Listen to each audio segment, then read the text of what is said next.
Pour placer le chauffage sol, vous recevez un plan de pose personnalisé sur lequel les circuits de chaque pièce sont dessinés séparément. Tout d'abord, vous devez dérouler le plastique quadrillé par-dessus l'isolation du sol. Commencez parallèlement à la plus grande longueur de la pièce. Coupez le plastique de sorte qu'il finisse juste à ras du mur. Placez la seconde bande à côté de la première, en portant attention à avoir une superposition sur les 5 premiers centimètres et en gardant un bon alignement du quadrillage. Là où nécessaire, coupez le plastique de manière à pouvoir le poser partout à plat sur l'isolation.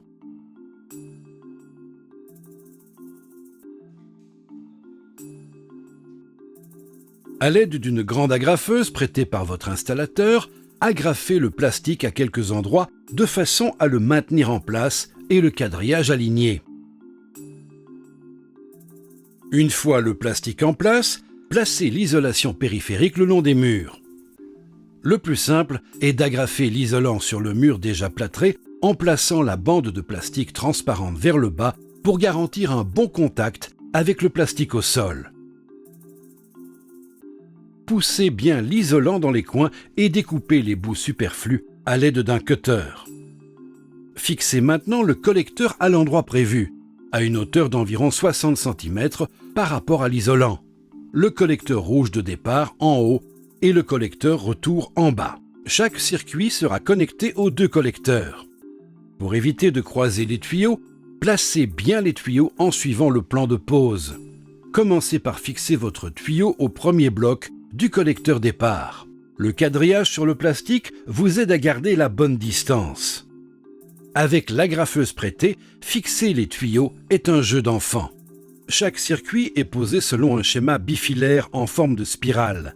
D'abord de l'extérieur vers l'intérieur, en gardant un espacement double de l'espacement final indiqué sur le plan.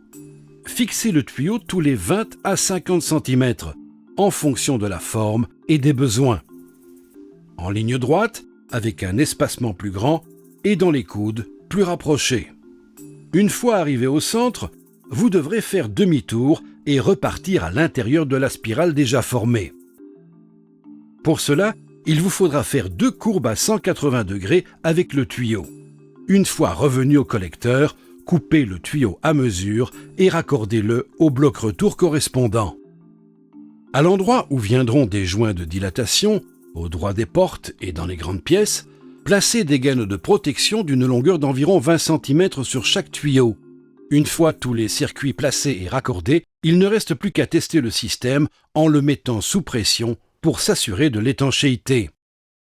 Voilà, vous venez d'installer avec succès votre propre chauffage sol.